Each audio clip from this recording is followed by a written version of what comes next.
The only reason I'm here, and I think I'm safe in saying this, I'm old. And if you can live to be 93 and live in Anderson all your life and love Anderson, you can probably be the next speaker they'll call you. It's not exclusive at all. I have one of my former students here. Maybe Billy can ask the first question. I taught English at the 9th grade at Old McCann's, and Bill was in my class, and he was almost teacher's pet, maybe. So tell us something about then, Bill, to get it going. I went to North Anderson Grammar School, we called it, and after the 6th grade, they had not anticipated the big enrollments. So I was in a class of all boys that went to boys' high school for the 7th grade. They said 2 classes of all boys, and then I was only at McCants, where Doc was my teacher, for the 8th and 9th grade before going on to back to boys' high school. Right. And those were wonderful days. The worst thing, they thought they were so smart. They hid an alarm clock in my drawer, and they thought I wouldn't even find it.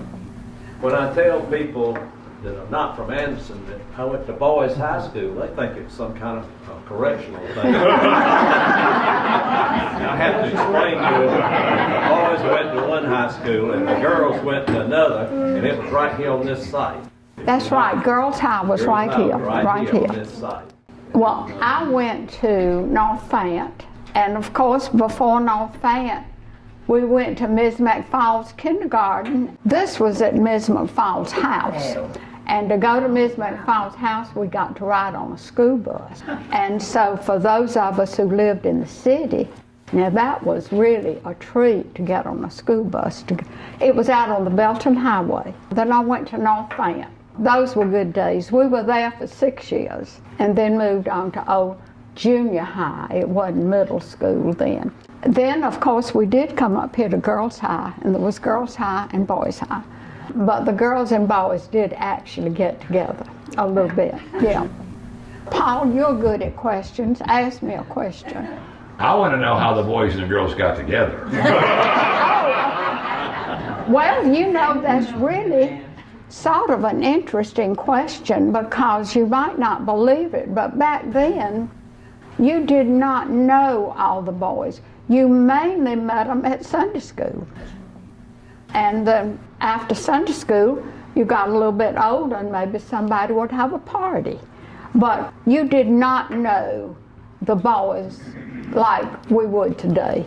And of course, as you get older, you meet them on the weekends and have all that kind of fun. Did you have a drive-in you went to? Was there a drive-in y'all hung out at? When we went in high school, Collins was up there where Pruitt Shopping Center is now. Oh, yeah. It was a huge grove of trees, had a little restaurant thing out in the middle, and they'd come out to the car and take your order, go in, fill it, and bring it back with a tray to fit on the side window of the car. And so that was one of the places. And then right up at the corner of Boulevard up here was a place called the Varsity. Yeah. And then there was another drive-in that we'd go to right across from Anderson University, where that little white, I think at one time it was a pure oil station. It was. That little white building that's right there at the corner of Boulevard and Calhoun. That was, I don't know what the real name of it was, but we called it the Philly. I was the last class of all girls, and we were at the new Hannah, that is now McCann. Yeah. So I was in the 10th grade, and the way that the boys and girls got together, when the Yellow Jacket came out, the boys would bring the paper. That's right. And then we would have pep rallies, and we'd all be together for that. But that was it. I was editor of the Girls' High paper, Hannah's Gals. Y'all remember Mr. Hannah? Yeah. And we would get to go to Boys' High to sell papers. And the boys would come to Girls' High. I married Marshall Fant, and after Winthrop, I met him in college. But anyway, he was captain of the football team, and we were 2 years younger, so we did not dare speak to anybody 2 years older than we were.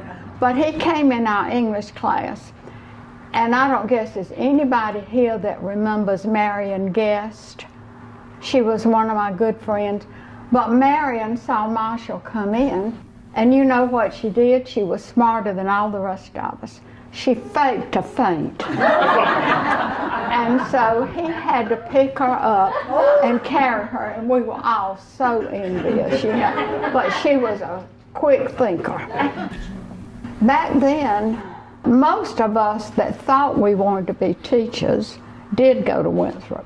And we couldn't come home much, which was sort of bad. We would get homesick, you know, and that's not good, and call home. But you weren't allowed to call home much because it was so expensive. That was long distance. And I had one friend that lived in Star. We would want to talk, and our parents wouldn't let us, but just for 3 minutes. Because to call Star then was long distance. How we got home from Winthrop. I had to ride the train. Some of them rode the bus. But my daddy worked for a branch of the Southern Railway, and I had this little thing called a pass.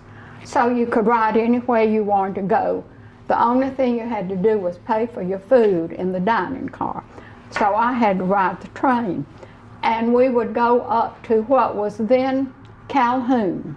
Then I got married, and first time Marshall called me, I said sir to him, because in our day we just didn't date older people.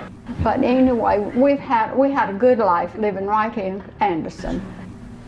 In my first grade at North Fant, that would have been 1935 or 36. We had a terrible tornado. Picked up houses, picked up something and put it at the hospital.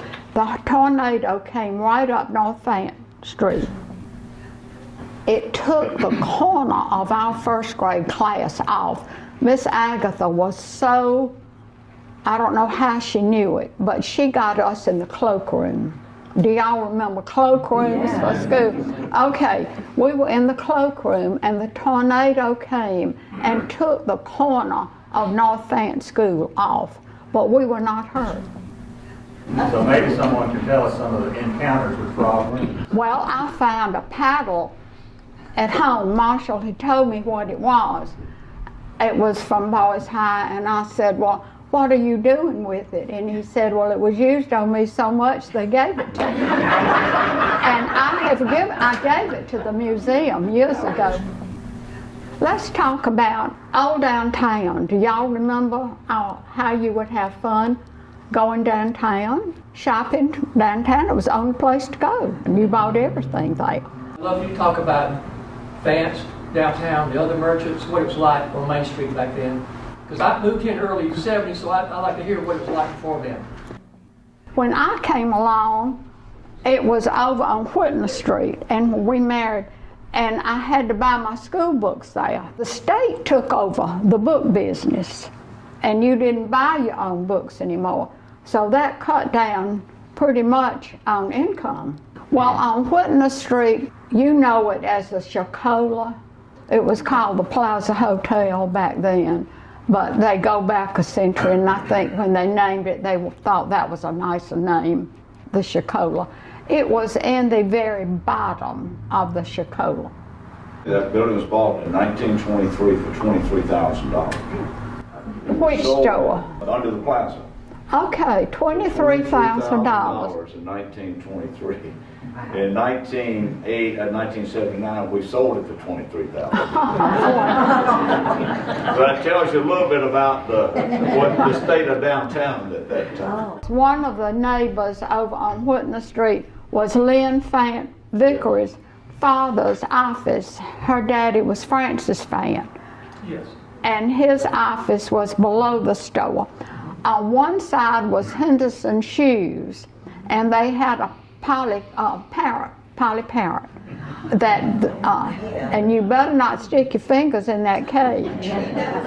And another place would have been Welborn Shoes, right across, and Drazen's. Oh, I forgot about Drazen's, yeah. Walters and Hillman, By Stokes, and then Phil Jewelers came later. Paul reminds us that Belk's had an elevator. Have you ever heard of such a thing? They had a girl who opened and shut the door for you. Oh, but across the way, Bale's store had an escalator. And so we were really coming up in the world.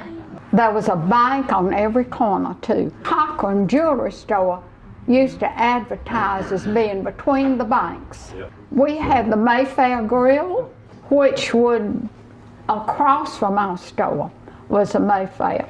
And then later on, you probably all remember the Townhouse. And their restaurants have come and gone, but nothing has ever taken the place of the Townhouse, I don't think. Oh yeah, the Greasy Spoon. Fant's camera shop was down. They later moved up on Cater Street, but it started off as Fant's drugstore. You took a camera and you had to be a genius to put that film in the camera. And then you would take it to the drugstore and they would send the film off, or you would either mail it to Jack Rabbit and it would come back to you. But the camera, I think the drugstore began to get some competition, and their son, Bobby Fant, grew up here. And you know, Bobby was a prisoner in Vietnam, shared a cell with John McCain. We went to the picture show, not the movie. You go to a movie now, but we went to the picture show, and you could go on Saturday morning for 9 cents. And you would get a penny change, and you could get 1 piece of candy with that penny. So you did real well. And during the war, though, the picture shows, we had Pathé News. We would go, and you would actually see what was going on in the war. During World War II, everybody was so patriotic, which is so different from today. Everybody was for the war effort. We could not get shoes. I mean, don't mean we went barefoot, but all the leather was going to make the soldier shoes. And didn't they come out with some sort of synthetic soles that we could use? But everybody had ration books. You learned to cook. Our mothers did. Now, I wasn't quite that age then, but you got 5 pounds of sugar for maybe a month, and coffee, anything like that. Meat, you had ration books. So the funny thing about it to me, everybody was in for it. Nobody complained. Gas was rationed. And you walked to school and anywhere else that you really needed to go. Everybody was happy about it. Nobody fussed. Also, I thought of something else that is coming back around. I see on TV that some of the grocery stores will deliver the groceries to your house. Well, I want to tell you, this young man right here, his daddy had a grocery store that my mother bought groceries when I was a baby from him. And they delivered, so everything's just come back around. Then, though, you just picked up the phone and called, and you didn't even leave any money for them. They just gave you a bill once a month. The thing I remember was, I think all the lawyers were just very good friends. Good. And they would end the day sometimes by going to one of those restaurants, the Greasy Spoon. Oh, yeah. Whatever it was called. The meeting place was a gathering. And it was now near where Prince's magazine store was. And I was always so tickled when he would go by there and bring us old comic books, comic books. When we moved to Anderson, I think it was in 57 or 58, we come down Clemson Boulevard. Of course, there's nothing. Right. Road. They were moving the house to build a Belvedere. It was a big 2-story house, brick house. Does anybody know? It was a Hammett's, the Hammett's. Mm-hmm. That's named Hammett Acres up in there Oh, behind. yeah. The development. Yeah. Hammett Acres. Yeah. It was, there were 4 of those boys, yeah. Uh-huh. But I can remember that. I mean, I was. It was a I was very beautiful young. house. Mhm. First McDonald's was right there on that site. First McDonald's in Anderson. Hamburgers were 19 cents. A deceased organist at my church was telling me when I first moved here, she told me that you girls from the north did not accept the girls from the south end of town. Her father was a superintendent She's right. of a mill. She's but right. she just couldn't quite make it with y'all. She said from Greenville Street North, that was the in group. So she always kind of felt on the outside. Well, you know, But that's she taught music for 50 years.